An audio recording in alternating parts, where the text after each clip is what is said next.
Marcos capítulo 6. E partindo dali, chegou à sua pátria e os seus discípulos o seguiram. E chegando o sábado, começou a ensinar na sinagoga. E muitos, ouvindo, se admiravam, dizendo: "Donde lhe vêm estas coisas? E que sabedoria é esta que lhe foi dada? E como se fazem tais maravilhas por suas mãos? Não é este o carpinteiro, filho de Maria e irmão de Tiago e de José, e de Judas e de Simão? E não estão aqui conosco suas irmãs?" E escandalizavam-se nele. E Jesus lhes dizia: "Não há profeta sem honra, senão na sua pátria, entre os seus parentes e na sua casa." E não podia fazer ali obras maravilhosas, somente curou alguns poucos enfermos, impondo-lhes as mãos. E estava admirado da incredulidade deles, e percorreu as aldeias vizinhas ensinando. Chamou a si os 12 e começou a enviá-los a 2 e 2, e deu-lhes poder sobre os espíritos imundos. E ordenou-lhes que nada tomassem para o caminho, senão somente um bordão, nem alforge, nem pão, nem dinheiro no cinto. Mas que calçassem alparcas e que não vestissem 2 túnicas. E dizia-lhes: "Na casa em que entrardes, ficai nela até partirdes dali. E quando alguns vos não receberem, nem vos ouvirem, saindo dali, sacudi o pó que estiver debaixo dos vossos pés em testemunho contra eles. Em verdade vos digo que haverá mais tolerância no dia de juízo para Sodoma e Gomorra do que para os daquela cidade." E saindo eles, pregavam que se arrependessem. E expulsavam muitos demônios, e ungiam muitos enfermos com óleo, e os curavam. E ouviu isto o rei Herodes, porque o nome de Jesus se tornara notório, e disse: "João, o que batizava, ressuscitou dos mortos, e por isso estas maravilhas operam nele." Outros diziam: "É Elias." E diziam outros: "É um profeta, ou como um dos profetas." Herodes, porém, ouvindo isto, disse: "Este é João, que mandei degolar, ressuscitou dos mortos." Porquanto mesmo Herodes mandara prender a João e encerrá-lo manietado no cárcere, por causa de Herodias, mulher de Filipe seu irmão, porquanto tinha casado com ela. Pois João dizia a Herodes: "Não te é lícito possuir a mulher de teu irmão." E Herodias o espiava e queria matá-lo, mas não podia, porque Herodes temia a João, sabendo que era varão justo e santo, e guardava-o com segurança, e fazia muitas coisas, atendendo-o, e de boa vontade o ouvia. E chegando uma ocasião favorável, em que Herodes, no dia dos seus anos, dava uma ceia aos grandes e tribunos e príncipes da Galiléia, entrou a filha da mesma Herodias e dançou, e agradou a Herodes e aos que estavam com ele à mesa. Disse então o rei à menina: "Pede-me o que quiseres, e eu te darei." E jurou-lhe, dizendo: "Tudo o que me pedires te darei, até metade do meu reino." E saindo ela, perguntou à sua mãe: "Que pedirei?" E ela disse: "A cabeça de João Batista." E entrando logo apressadamente, pediu ao rei, dizendo: "Quero que imediatamente me des num prato a cabeça de João Batista." E o rei entristeceu-se muito.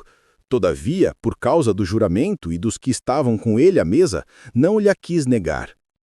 E enviando logo o rei o executor, mandou que lhe trouxessem ali a cabeça de João. E ele foi e degolou-o na prisão. E trouxe a cabeça num prato, e deu-a à menina, e a menina a deu à sua mãe.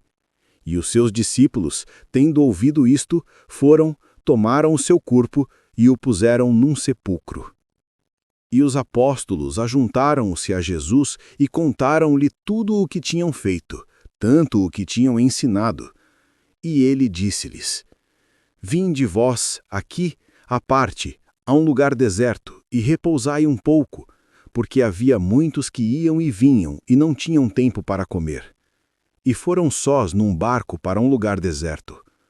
E a multidão viu-os partir, e muitos o conheceram, e correram para lá a pé de todas as cidades, e ali chegaram primeiro do que eles, e aproximavam-se dele.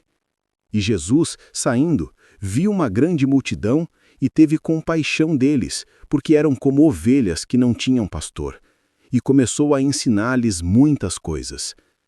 E como o dia fosse já muito adiantado, os seus discípulos se aproximaram dele e lhe disseram: O lugar é deserto e o dia já está muito adiantado. Despede-os para que vão aos lugares e aldeias circunvizinhas e comprem pão para si, porque não têm o que comer. Ele, porém, respondendo, lhes disse: Dai-lhes vós de comer. E eles disseram-lhe: Iremos nós e compraremos 200 dinheiros de pão para lhes darmos de comer? E ele disse-lhes: Quantos pães tendes? E de ver. E sabendo-o eles, disseram: 5 pães e 2 peixes. E ordenou-lhes que fizessem assentar a todos em ranchos sobre a erva verde. E assentaram-se repartidos de 100 em 100 e de 50 em 50.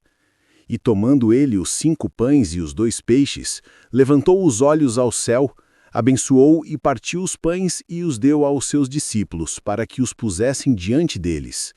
E repartiu os 2 peixes por todos. E todos comeram e ficaram fartos. E levantaram 12 cestos cheios de pedaços de pão e de peixe. E os que comeram os pães eram quase 5.000 homens. E logo obrigou os seus discípulos a subir para o barco e passar adiante, para outra banda, a Betsaida, enquanto ele despedia a multidão. E tendo-os despedido, foi ao monte a orar. E sobrevindo à tarde, estava o barco no meio do mar e ele sozinho em terra. E vendo que se fatigavam a remar porque o vento lhes era contrário, perto da 4ª vigília da noite, aproximou-se deles andando sobre o mar e queria passar-lhes adiante. Mas quando eles o viram andar sobre o mar, cuidaram que era um fantasma e deram grandes gritos, porque todos o viam e se perturbaram, mas logo falou com eles e disse-lhes: Tende bom ânimo, sou eu, não temais. E subiu para o barco para estar com eles, e o vento se aquietou. E entre si ficaram muito assombrados e maravilhados, pois não tinham compreendido o milagre dos pães. Antes, o seu coração estava endurecido. E quando já estavam na outra banda, dirigiram-se à terra de Genezaré e ali atracaram. E saindo eles do barco, logo o conheceram, e correndo toda a terra em redor, começaram a trazer em letos, aonde quer que sabiam que ele estava, os que se achavam enfermos. E onde quer que entrava, ou em cidade, ou aldeias, ou no campo, apresentavam os enfermos nas praças e rogavam-lhe que deixassem tocar ao menos na orla do seu vestido. E todos os que lhe tocavam, saravam.